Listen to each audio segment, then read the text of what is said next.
जय श्री कृष्ण मित्रों, इस वीडियो में आप सभी का स्वागत है। मित्रों, आज की कथा में आप सुनेंगे गीता के 10वें अध्याय का महात्म्य। मित्रों, श्रीमद् भगवद गीता के महात्म्य का बहुत ही बड़ा महत्व है। इस महात्म्य में अनेकों संदेश छुपे हुए हैं, अनेकों रहस्य छुपे हुए हैं, जिनका अध्ययन करके हम अपने जीवन के सार को समझ सकते हैं। श्रीमद् भगवद गीता स्वयं श्री कृष्ण के मुख से निकले हुए वचन हैं, जो असत्य नहीं हो सकते, और मनुष्य के लिए गीता का महात्म्य, गीता के अर्थ को जानना बहुत ही आवश्यक है। गीता शास्त्रमिदं पुण्यम यह पठेत प्रायतः पुमान। यदि कोई भगवद गीता के उपदेशों का पालन करे तो वह जीवन के दुखों और चिंताओं से मुक्त हो सकता है। भय शोकादि वर्जति, वह इस जीवन में सारे भय से मुक्त हो जाएगा और उसका अगला जीवन आध्यात्मिक हो जाएगा। तो आइए मित्रों, हम आपके लिए गीता के 10वें अध्याय का महात्म्य लेकर आए हैं, जिसका आधार स्वयं ग्रंथ गीता ही है। आशा है कि आप इसके महत्व को अच्छी तरह से समझने का प्रयास करेंगे। तो चलिए कथा को प्रारंभ करते हैं। भगवान शिव कहते हैं, हे सुंदरी, अब तुम 10वें अध्याय के महात्म्य की परम पावन कथा सुनो, जो स्वर्ग रूपी द्वार में जाने के लिए सुंदर सोपान और प्रभाव की चरम सीमा है। काशीपुर में धीर बुद्धि नाम से विख्यात एक ब्राह्मण था, जो मुझमें प्रिय नंदी के समान भक्ति रखता था। वह पावन कीर्ति के अर्जन में तत्पर रहने वाला, शांत चित्त और अहिंसा, कठोरता एवं दुस्साहस से दूर रहने वाला था। जितेंद्रिय होने के कारण वह निवृत्त मार्ग में ही स्थित रहता था। उसने देव रूपी समुद्र को पार पा लिया था। वह संपूर्ण शास्त्रों का तात्पर्य ज्ञाता था। उसका चित्त सदा मेरे ध्यान में संलग्न रहता था। वह मन को अंतरात्मा में लगाकर सदा आत्मत्व का साक्षात्कार किया करता था। अतः वह जब चलने लगता, तब मैं प्रेमवश उसके पीछे दौड़ दौड़ कर उसे हाथ का सहारा देता रहता था। तब यह देखकर मेरे पार्षद भृंगिरिटी ने पूछा, भगवान, इस प्रकार भला किसने आपका दर्शन किया होगा? इस महात्मा ने कौन सा तप, होम अथवा जप किया है कि आप स्वयं ही पद पद पर इसके हाथ का सहारा देते हैं? भृंगिरिटी का यह प्रश्न सुनकर मैंने इस प्रकार उत्तर देना आरंभ किया। एक समय की बात है, कैलाश पर्वत के पार्श्व भाग में पुन्नाद वन के भीतर चंद्रमा की अमृतमयी किरणों से धुली हुई भूमि में एक देवी का आश्रय लेकर मैं बैठा हुआ था। मेरे बैठने के क्षण भर बाद ही सहसा बड़े जोर की आंधी उठी। वहाँ की वृक्षों की शाखाएं नीचे ऊपर होकर आपस में टकराने लगी। कितनी ही टहनियाँ टूट टूट कर बिखर गईं। पर्वत की अविचल छाया भी हिलने लगी। इसके बाद वहाँ महान भयंकर शब्दों की ध्वनि उत्पन्न हुई, जिससे पर्वत की कंदराएं प्रतिध्वनित हो उठीं। तदंतर आकाश से कोई विशाल पक्षी उतरा, जिसकी कांति काले मेघ के समान थी। अंधकार के वह समूह जैसा था, अथवा पंख कटे काले पर्वत से जान पड़ रहे थे।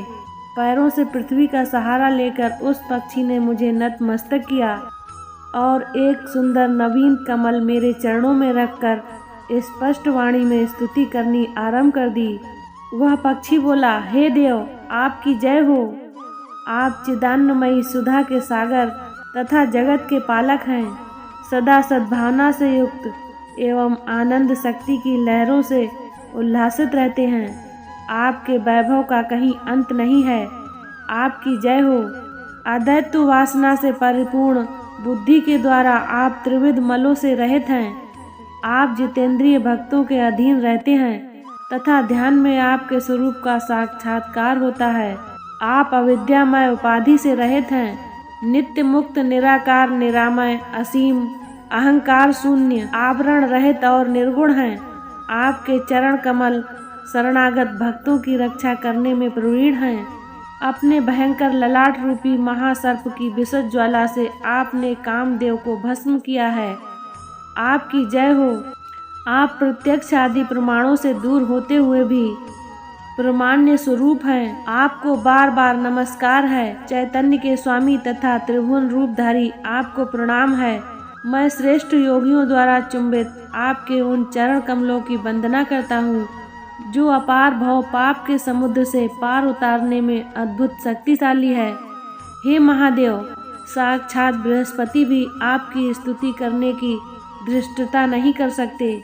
सहस्त्र मुखों वाले नागराज शेष में भी इतनी चतुराई नहीं है कि वे आपके गुणों का वर्णन कर सकें। फिर मेरे जैसे छोटी बुद्धि वाले पक्षी की तो बिसात ही क्या है। उस पक्षी के द्वारा किए हुए स्तोत्र को सुनकर मैंने उससे पूछा, विहंगम, तुम कौन हो और कहाँ से आए हो?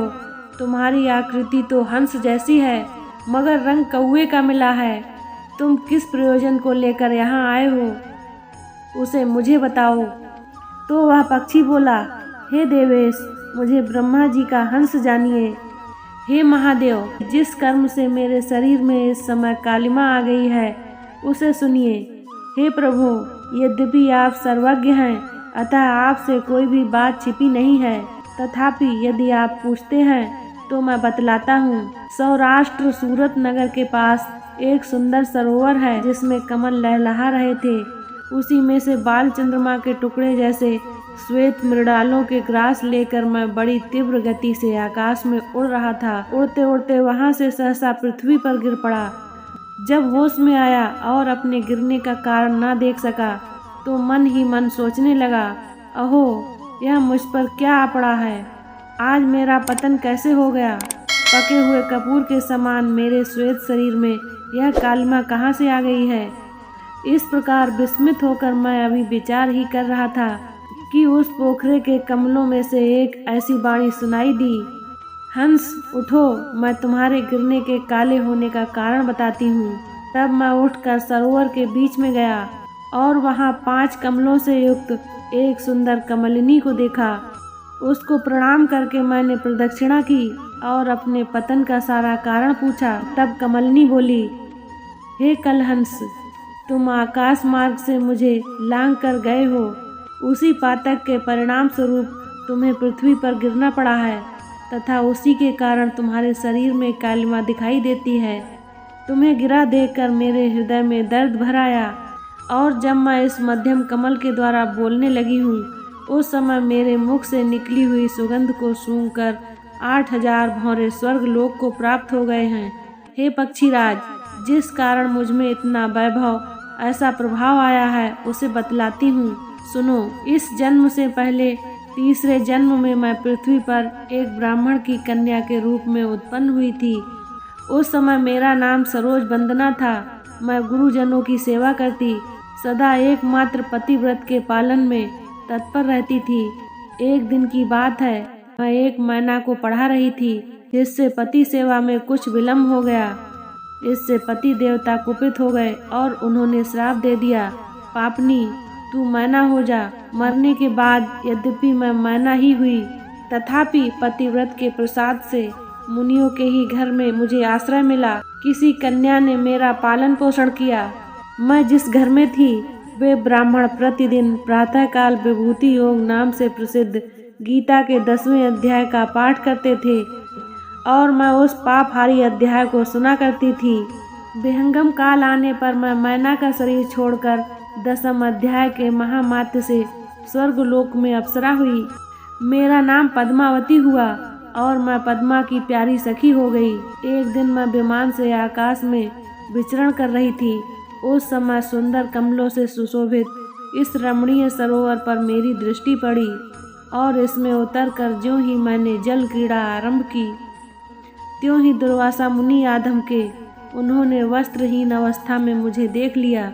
उनके भय से मैंने स्वयं ही एक कमलिनी का रूप धारण कर लिया। मेरे दोनों पैर 2 कमल हुए, दोनों हाथ भी 2 कमल हो गए और शेष अंगों के साथ मेरा मुख भी एक कमल हुआ। इस प्रकार मैं 5 कमलों से युक्त हुई। मुनिवर दुर्वासा ने मुझे देखा। उनके नेत्र क्रोधाग्नि से जल रहे थे। वे बोले, पापनी, तू इसी रूप में 100 वर्षों तक पड़ी रहे। यह श्राप देकर वे क्षण भर में अंतर्ध्यान हो गए। कमलिनी होने पर भी विभूति योगाध्याय के महात्म्य से मेरी वाणी लुप्त नहीं हुई है। पक्षीराज, मुझे लांघने मात्र के अपराध से तुम पृथ्वी पर गिर गए हो। हे पक्षीराज, यहाँ खड़े हुए तुम्हारे सामने ही आज मेरे श्राप की निवृत्ति हो रही है। क्योंकि आज 100 वर्ष पूरे हो गए हैं। मेरे द्वारा गाए हुए उस उत्तम अध्याय को तुम भी सुनो। उसके श्रवण मात्र से तुम भी आज ही मुक्त हो जाओगे। यूं कहकर पद्मिनी ने स्पष्ट एवं सुंदर वाणी में 10वें अध्याय का पाठ किया और वह मुक्त हो गई।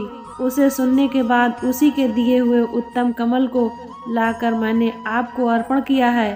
इतनी कथा सुनकर उस पक्षी ने अपना शरीर त्याग दिया। यह एक अद्भुत सी घटना हुई। वह पक्षी अब 10वें अध्याय के प्रभाव से ब्राह्मण कुल में उत्पन्न हुआ है। जन्म से ही अभ्यास होने के कारण शैवावस्था से ही उसके मुख से सदा गीता के 10वें अध्याय का उच्चारण हुआ करता है। 10वें अध्याय के अर्थ चिंतन का यह परिणाम हुआ है कि यह सब भूतों में स्थित शंख चक्रधारी भगवान विष्णु का सदा ही दर्शन किया करता है। इसकी स्नेहपूर्ण दृष्टि जब कभी किसी देहधारी के शरीर पर पड़ती है, तब चाहे वह शराबी और ब्रह्म हत्या का ही क्यों न हो, मुक्त हो जाता है तथा इसने जीवन मुक्ति भी पा ली है। अतः जब यह रास्ता चलने लगता है तो मैं इसे हाथ का सहारा दिए रहता हूँ। भृंगिरिटे यह शब्द 10वें अध्याय की ही महिमा है। तो हे पार्वती, इस प्रकार मैंने भृंगिरिटी के सामने जो पाप नाशक कथा कही थी, वही यहाँ मैंने तुमसे भी कही है। मित्रों, नर हो या नारी अथवा कोई भी क्यों न हो, इस 10वें अध्याय के श्रवण मात्र से उसे सब आश्रमों के पालन का फल प्राप्त होता है।